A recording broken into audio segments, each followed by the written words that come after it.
Geoghegan. Hey guys, how are you doing? Has anyone ever said Pilgrim? No, Just always not Pilgrim. if they don't want a knuckle sandwich.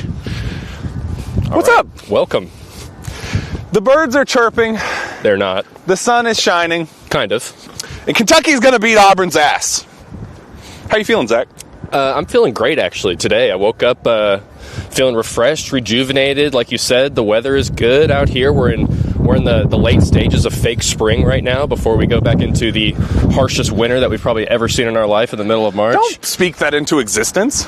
But Kentucky plays the number one team in the country today in Rupp Arena.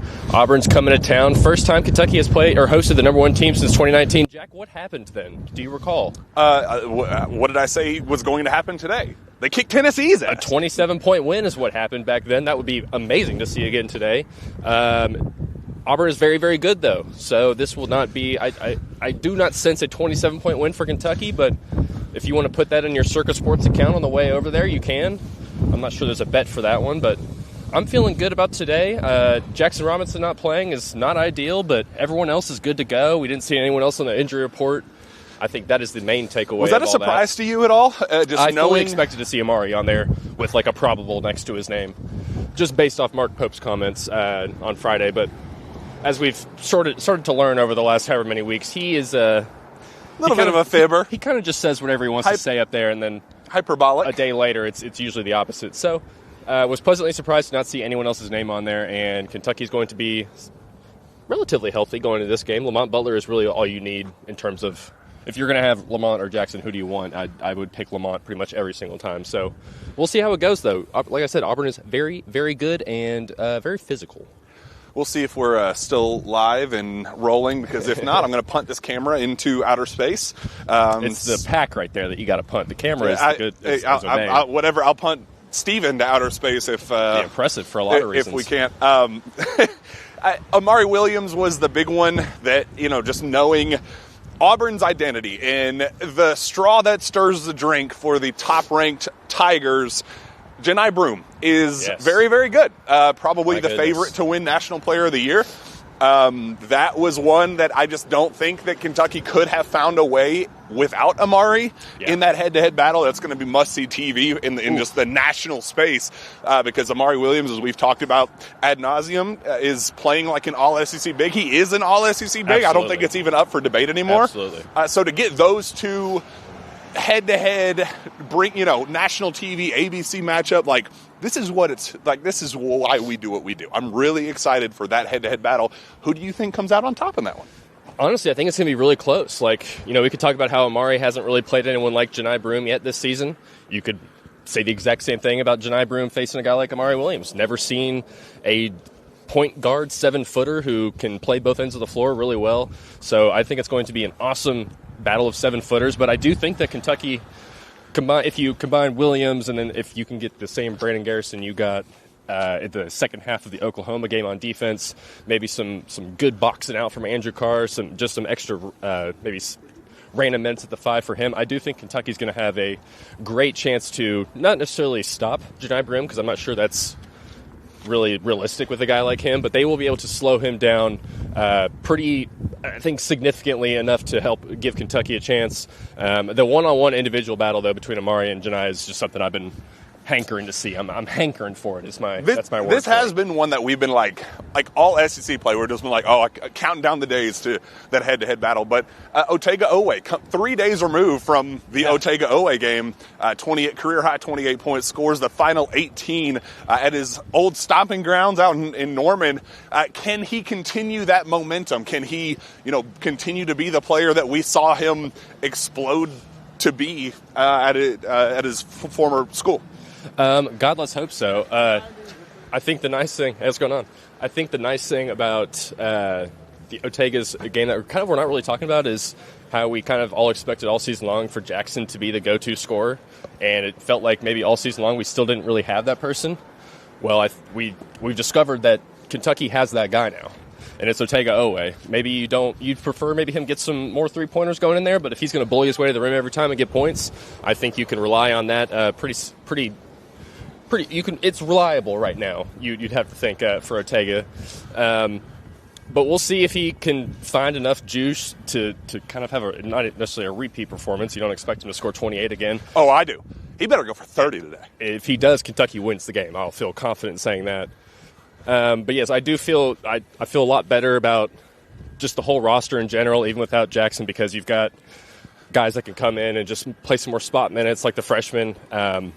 You really need some from Ainsley Almenor today. He just hasn't done much. I don't know what the Pope must have not liked the matchup or anything at Oklahoma. 4 minutes at Oklahoma. Which was a little odd. Like all the freshmen had more. So that was interesting to see. We'll see. I do think Ainsley's going to have to play today just to hit shots. You just have to have him come in there and hit shots and maybe get a few rebounds. But yeah. What is a non-traditional storyline that you're kind of keeping your eye on? Everybody knows the head-to-head battle with Janai and Amari. We know Bruce Pearl, and he hasn't won a game inside Rupp Arena since he's been the head coach at Auburn. That's true. What is something like an under-the-radar talking point that people aren't giving enough, attention to?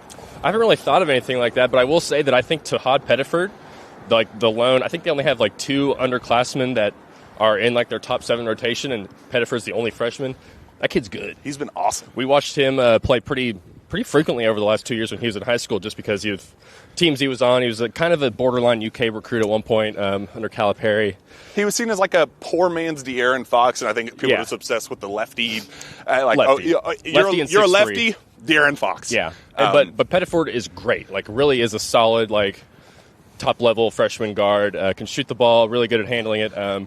So it'll be interesting to see how he handles the pressure of coming into Rupp Arena, and if you can get a bad game out of him, that just only helps Kentucky's chances. But he's, like you said, he's been playing awesome. He's a really solid, steady player. So that's something that I'll kind of be paying attention to, is how he does, because, like I said, Auburn really only goes with 7 guys in the rotation in the SEC play. They have like an 8th and a 9th man, but they both play less than 10 minutes a game. They don't really see any action. So if you can take out 1 or 2 guys, get somebody in foul trouble early, it will really just shrink Auburn's bench, and Kentucky's going to have the advantage there. I think with so much being made of the Amari Williams, Janai Broome, front court physicality, all that stuff, like I think just Auburn shooting better than anticipated, having better depth than anticipated, and just being very, very good across the board. Like, when you think of like, hey, well, what makes them the most dominant team in college basketball? It's not like it's, Janai Broome's averaging 26 points a game and like, he's just a freak of nature that you can't stop. He does, but there's like 90% of that. But they're just so talented across the board that really, like, there's not a clear hole, and like you can't really nitpick this Auburn team. They're so well-rounded. They're good defensively. They're, making shots. They're absolute hoss down low. Obviously they're really, really well-rounded. How do you attack that if you're Mark Pope, knowing that like there isn't a very clear, window of opportunity, like, oh, there's the clear weakness? Boy, that's a complicated question. I feel like I'm not sure I know the answer, or even have like a baseline of how to answer that question. I guess you would just do what you did against Oklahoma. Just, you have to have guys step up and play good defense. Otega did it pretty much the whole game. You need, maybe you get some good minutes from Colin Chandler, but every time we say that we have to shoot 33s, Kentucky just never does it. They always get like at the 23 range, so maybe you try and get up to that 33 range. In this one, Kobe Bryant has to step up, just straight up has to. I don't think there's no world where Kobe Bryant goes 1 for 7 and Kentucky wins this game. I don't think so. I don't really know how to answer that question, because Kentucky hasn't played a team, I think, that's as this good since Duke. Yeah. So, and you kind of got Duke was a pretty well-rounded, like, it was just a by committee win for Kentucky as well. But Duke's not a team that I'd want to play again, just because of how, when you're a freshman-loaded team, they easily get better over the season. So I think Duke might even be better than Auburn if we're getting off track Auburn, here. But Duke is playing just a ridiculous basketball right now. And Auburn, maybe, I don't want to speak this into existence and put this out into the ether, but they're due, Like, what I will say about Auburn is they have 2 losses this season. Who are those 2 losses to? Duke. Florida. Who has Kentucky beaten this season? Duke and Florida. How much does that actually play into the transitive property? Who knows? I guess we'll find out here in about 3 hours. But I do think that that's notable. I think even maybe Matt or Ryan or one of them mentioned on the pregame show that Auburn can score 100 points, but they can also score 60 points. They won in a 53-51 rock fight against Tennessee. Exactly. So they are a team they can have bad shooting days. So going back to your thing, if you're Mark Pope, how do you game plan? Defense. If you can hold them to under 80 points, to the 75-point range, you're probably going to win, because if the offense does what it has been doing the last couple of games. So, and we keep talking about how good the defense has improved over the last however many games. Prove it right here, for real. If you're actually legitimately trying to make a deep run, this is the game you want to show up on defense and really put Auburn to bed a little bit. So I'm not loving as much Auburn as we're seeing. Like, there's not a ton, but enough to, not totally shut them out. How are we feeling about the crowd? It looks fine. I mean, what time is it? Do we know what time it is? I can. It's like 11:30. Seconds. It is 11:33. So I think the place is going to be packed today. I really do. We've got a lot of people coming in. Hopefully not too many Auburn fans, but I know the students have been out for a while. I did see a picture before I came over here of long lines out here. So I think the atmosphere is going to be awesome. The atmosphere's been great all game, how will this stack up? Knowing that this, senior night against LSU is going to be fun because we get to say goodbye to, our favorite grad seniors and the 7 seniors that we have on this roster. But what about? Yeah. Salute, Grant. But how do we think this will stack up among the other? Knowing that this is kind of the last big hoorah for high-profile opponents. It's not going to be Arkansas level, because I don't think we'll ever see anything like that ever again here. Yeah. But yes, I think we're going to get a Louisville-type atmosphere, a Tennessee-type atmosphere. That start SEC play, fun. That 11 a.m. tip, that was pretty special. Yeah, we got the 1 p.m., so we're a little bit later than we had for that game, but I do think the crowd's going to be fine. You're going to need a big crowd today. Auburn has not lost on the road in the SEC, which I think is notable. They win weird games, however it takes, pretty much. Like I said, they can score a lot, they can score little, but they typically find ways to win these games. And that's really what makes me nervous. The 5.5 spread makes me nervous. All these computer projections make me a little bit nervous. So I don't think – and maybe you're just playing with house money if you're Kentucky a little bit too. But these are games that Mark Pope has won 7 times already this season. So what's to say that they can't do it again today? I believe if they win today, it would be the 8th top or 6th. I wish I had the stat off the top of my head. The 6th top 10 win of the year, which would match only 3 other teams in the history of college basketball that would have this. So, totally made up stat, in terms of what the actual stat is. But if they win today, it's another top 10 win, which is, we'll take it. And another quad 1 win, that'll put us at 10. Kentucky at 10 quad 1 wins, I think, which will be second. 9. I think they're at 10. 9 right You're now. right, 10, yeah. Yeah, I was looking for Steven for reassurance, but he didn't give it to me like I was hoping. You're right. Okay, thank you. So that'll put him at 10 wins. Yeah, 6 last year? Yep. Wow. Okay, so already at 9. Looking for 10, they'll be in the lone second spot because Auburn has 15 of them. That is so stupid. Which is insane to think about. Insane. Oregon also has 9 quad 1 wins, which I think is very strange, but good for them. They're not even ranked.